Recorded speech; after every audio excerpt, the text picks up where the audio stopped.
నమస్కారం. వనవానికి స్వాగతం. ఈరోజు వార్తలలోని ముఖ్యాంశాలు. పోలవరం జిల్లా ఏర్పాటు అనంతరం తొలిసారిగా నిర్వహించనున్న ప్రపంచ ఆదివాసీ దినోత్సవ వేడుకలను అత్యంత వైభవంగా, వినూత్న రీతిలో నిర్వహించేందుకు జిల్లా యంత్రాంగం సకల సన్నాహాలు చేస్తోంది. ఆగస్టు 10న రంపచోడవరంలోని ప్రభుత్వ జూనియర్ కళాశాల ప్రాంగణంలో ఈ జిల్లాస్థాయి వేడుకలు ఘనంగా జరగనున్నాయని జిల్లా కలెక్టర్ కె. దినేష్ కుమార్ శనివారం ఒక ప్రకటనలో తెలిపారు. గిరిజనుల విశిష్ట వారసత్వాన్ని, సంస్కృతిని ప్రజలకు పరిచయం చేయడమే కాకుండా వారి హక్కులపై అవగాహన పెంపొందించడమే లక్ష్యంగా ఈ కార్యక్రమాలను రూపొందించినట్లు కలెక్టర్ వెల్లడించారు. జిల్లాలోని వివిధ మండలాల నుంచి గిరిజన సోదర సోదరీమణులు, యువత, కళాబృందాలు ఈ ఉత్సవాల్లో భాగస్వాములు కానున్నారు. సంప్రదాయ నృత్యాలు, జానపద ప్రదర్శనలు, ఆటల పోటీలతో పాటు ఆదివాసీ జీవన విధానాన్ని ప్రతిబింబించే నాటికలు మరియు సాంస్కృతిక పోటీలను ప్రత్యేకంగా నిర్వహించనున్నారు. పోటీల్లో ప్రతిభ చూపిన ఉత్తమ బృందాలకు భారీ బహుమతులు ప్రకటించారు. మొదటి బహుమతిగా 30,000 రూపాయలు, రెండో బహుమతిగా 20,000 రూపాయలు, మూడో బహుమతిగా 10,000 రూపాయలుగా ప్రకటించారు. ఎంపికైన కళాబృందాలకు జిల్లాస్థాయి ప్రధాన వేదికపై ప్రజల సమక్షంలో తమ కళను ప్రదర్శించే అరుదైన అవకాశం కల్పిస్తారు. ప్రత్యేక ఆకర్షణగా స్టాల్స్ అండ్ అవగాహన సదస్సులు. గిరిజన సంప్రదాయాలు, హస్తకళలు, ఆహార వంటకాలు, జీవనశైలిని ప్రతిబింబించే ప్రత్యేక ప్రదర్శన స్టాల్సీ ఇక్కడ కొలువుదీరనున్నాయి.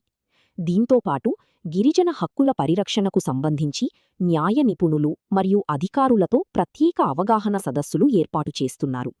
ఇందులో అటవీ హక్కుల చట్టం, పేసా చట్టం మరియు 1/70 చట్టం మొదలైన కీలక అంశాలపై గిరిజనులకు సమగ్ర అవగాహన కల్పించనున్నారు.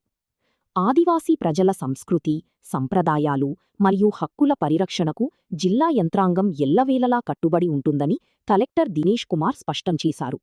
గిరిజనులకు హృదయపూర్వక ఉత్సవ శుభాకాంక్షలు తెలియజేస్తూ జిల్లాలోని పౌరులు, విద్యార్థులు, యువత, స్వచ్ఛంద సంస్థలు మరియు కళాకారులు పెద్ద సంఖ్యలో హాజరై ఈ వేడుకలను దిగ్విజయం చెయ్యాలని పిలుపునిచ్చారు. అందరికీ నమస్కారం. అందరికీ ముందుగా రాబోయేటటువంటి ప్రపంచ ఆదివాసీ దినోత్సవ శుభాకాంక్షలు తెలియజేస్తా ఉన్నాను. సో మనకి జిల్లా ఫామ్ అయిన తర్వాత మొదటిసారి వచ్చేటటువంటి ఈ ప్రపంచ ఆదివాసీ దినోత్సవాన్ని గ్రాండ్గా సెలబ్రేట్ చేసుకోవడం కోసము మనం వినూత్నంగా సోమవారం పూటన మనకి గవర్నమెంట్ జూనియర్ కళాశాలలో వేరియస్ ట్రైబల్స్ని కూడా మనము వేరియస్ మండల్స్ నుంచి తీసుకొని వచ్చి చాలా అట్టహాసంగా, చాలా గ్రాండ్గా చేయాలని చెప్పి జిల్లా యంత్రాంగం నిర్ణయించిందని చెప్పి అందరికీ తెలియజేస్తా ఉన్నాను. దీంట్లో ఆట పోటీలు, అలాగే ఆ రోజు ట్రైబల్స్కి సంబంధించినటువంటి కల్చరల్ ప్రోగ్రామ్స్, సాంస్కృతిక ప్రోగ్రామ్స్ అన్నింటినీ కూడా డిస్ప్లే చేయడం జరుగుతుంది. అలాగే ట్రైబల్స్ యొక్క హక్కుల్ని ప్రజలకి తెలియజేసే విధంగా అవగాహన కార్యక్రమాలు, అలాగే దానికి సంబంధించినటువంటి న్యాయ నిపుణుల చేత సెషన్స్ కూడా మనం ఏర్పాటు చేయడం జరిగింది. సో కావున ఈ గ్రాండ్గా జరిగేటటువంటి ఈ వరల్డ్ ట్రైబల్ డే సెలబ్రేషన్స్లో ప్రతి ఒక్కరు కూడా పార్టిసిపేట్ చేయాలని చెప్పి నేను జిల్లాలో ఉన్నటువంటి ప్రజలందరికీ కూడా నేను పిలుపునిస్తూ ఉన్నాను. అలాగే మనము ఈసారి ట్రైబల్స్ యొక్క కల్చర్ని రిఫ్లెక్ట్ చేసే విధంగా, అలాగే మనకున్నటువంటి ఏదైతే ఫ్రీడమ్ ఫైటర్స్ ఉన్నారు, అలాగే ఈ కార్యక్రమంలో మనము ట్రైబల్స్ యొక్క కల్చర్ని రిఫ్లెక్ట్ అయ్యేలాగా, అలాగే ట్రైబల్స్ యొక్క హక్కుల కోసం పోరాడేటటువంటి స్వాతంత్ర సమరయోధులు కానీ, లేకపోతే ఉన్నటువంటి లీడర్స్ యొక్క చరిత్ర ప్రజలందరికీ కూడా తెలియజేసే విధంగా స్కిట్ కాంపిటీషన్స్ కూడా మనం నిర్వహిస్తూ ఉన్నాం. సో దీంట్లో మనకి మొదటి బహుమతి కింద 30,000 రూపాయలు, రెండో బహుమతి కింద 20,000 రూపాయలు, మూడో బహుమతి కింద 10,000 రూపాయలు మనం ప్రకటించడం జరిగింది.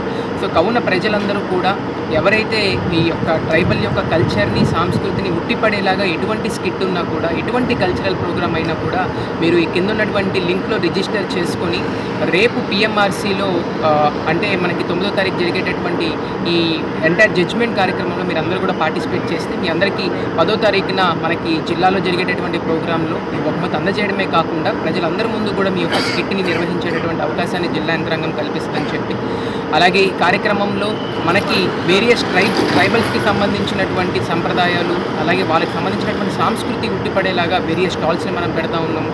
అలాగే ట్రైబల్స్ యొక్క రైట్స్ని తెలియజేసుకునే విధంగా ఫారెస్ట్ రైట్స్ యాక్ట్ కానీ, లేకపోతే పీసా చట్టం కానీ, లేకపోతే 1/70 యాక్ట్ అంటే ఏంటనేది ప్రజలందరికీ, అలాగే ట్రైబల్స్ అందరికీ కూడా తెలిసే విధంగా మనం స్టాల్స్ ఏర్పాటు చేస్తూ ఉన్నాం. అలాగే ట్రైబల్స్కి సంబంధించి మన సంస్కృతి ప్రకారంగా చేసేటటువంటి వంటకాలను కూడా మనం అక్కడ పొందుపరచడం జరుగుతుందని చెప్పి, సో ఈ విధంగా ఆట పోటీలు అలాగే సాంస్కృతిక కార్యక్రమాలు, అలాగే అవగాహన సదస్సులతో కూడినటువంటి ఒక మంచి ట్రైబల్ డేని గ్రాండ్గా నిర్వహించాలని చెప్పి జిల్లా యంత్రాంగం నిర్ణయం తీసుకుంది. కాబట్టి ప్రతి ఒక్కరు కూడా పోలవరంలో ఉన్న జిల్లాలో ప్రతి ఒక్క పౌరుడు కూడా ఈ కార్యక్రమంలో పార్టిసిపేట్ చేయాలని చెప్పి నేను